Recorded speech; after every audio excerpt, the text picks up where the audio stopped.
Y'all, the numbers just came out and they are so bad, I nearly choked on my sweet tea.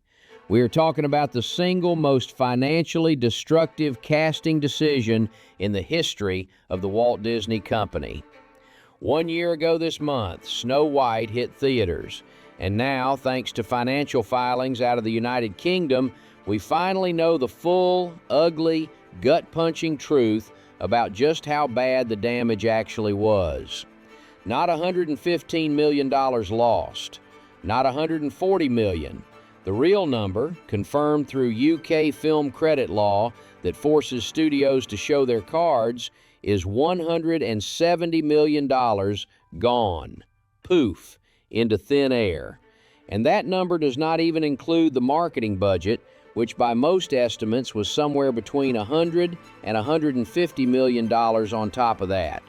So when you add it all up, we are potentially looking at $350 million in losses, all tied to one movie, one controversial lead actress, and a studio that refused to listen to the audience that has been feeding them for 100 years.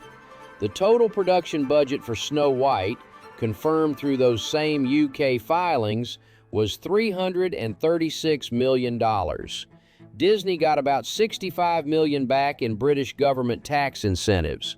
That still leaves a net outlay of $271 million. The film brought in around $206 million worldwide at the box office, but studios only keep about half of what the theater earns. So Disney's actual cut was roughly $103 million. You do that math, and you land square on $170 million in the hole before a single dollar of marketing is counted. That is not a stumble, that is a crater. That is a sinkhole opening up right underneath the Magic Kingdom. Now here's what really burns my brisket. This was not some surprise. The audience was telling Disney exactly what was coming for years before this thing ever hit a screen. When Rachel Zegler went on camera back in 2022 and said the original 1937 animated film was, quote, very evidently dated, and that Prince Charming, quote, literally stalks Snow White, she was not being brave or progressive or refreshing. She was spitting on the source material that built the studio. That film, the original Snow White, was the first feature-length animated movie ever made in the United States. It built Walt Disney's empire from the ground up, and the actress cast to carry its legacy into a new generation spent the years before it released telling the world she found it weird and embarrassing. What did they think was going to happen, partner? And that was before she posted on social media that Trump supporters and Trump himself should never know peace. Before she went to war with her own co-star over foreign policy. Before the trailer for the film became one of the most disliked promotional videos Disney had ever put out. The audience was voting with every click, every thumbs down, every decision not to buy a ticket, and every single signal was ignored. So where is Rachel Zegler now, 1 year later? Well, let me tell you what she is not doing. She is not making movies. There are 0 confirmed major film projects on her slate coming out of the Snow White disaster. 0. The wave of big studio interest that followed West Side Story and The Hunger Games has gone quiet as a church on a Monday morning. What she did instead was go to London. She did a stage revival of Evita at the London Palladium over the summer of 2025. She got decent reviews for it, and right now she is doing a limited 1-week concert production of The Last 5 Years, also at the London Palladium, also in March of 2026. Stage work in London. That is where a $336 million Disney princess finds herself 12 months after her movie became the studio's worst wide-release live-action performance in nearly a decade. The only confirmed film project on her horizon is something called She Gets It From Me, a small indie comedy drama alongside Marissa Tomei. Now, I like Marissa Tomei fine, bless her heart, but let's be real about what that represents. 12 months ago, this young woman was the face of a Disney tentpole. Today, she is in a small-budget independent film. That is not a lateral move. That is a very specific kind of quiet consequence that Hollywood hands out to folks who cost studios this kind of money. Now, she did give one big interview after all the smoke cleared. Sat down with a magazine last June and opened up about her mental health during the whole ordeal. And I want to be fair here because being at the center of that kind of cultural firestorm is genuinely hard. She said her psychiatrist had seen her through all of it. She said she started taking anxiety medication because, in her own words, she just was not functioning. Said it was a game changer for getting her confidence back. And she said something I actually respect, which is that she does not choose a victim mindset. Said that was a choice she refused to make. Here's the thing about that. I believe her on the victim mindset part.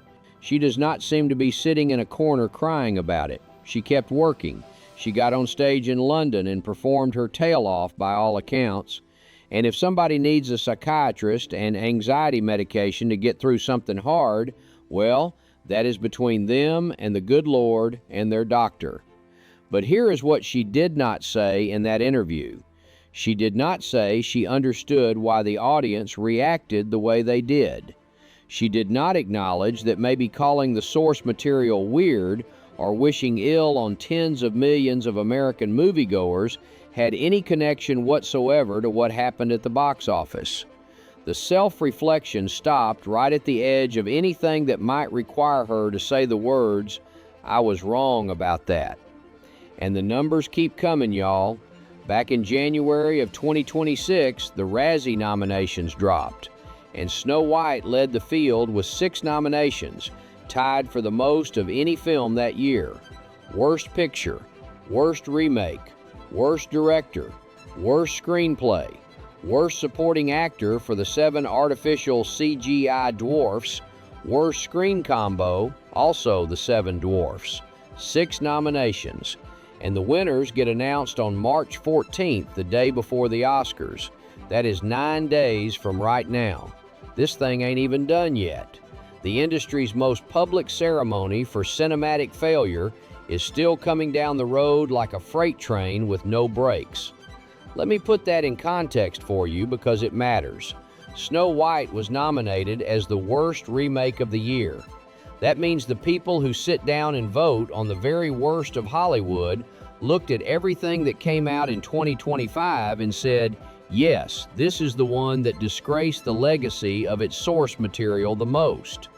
A movie that cost $336 million to make, that carried the name of Disney's very first animated princess, that had the full marketing machine of the most powerful entertainment company on earth behind it, is now standing in the running for a spray-painted gold trophy that represents the worst output in the movie business.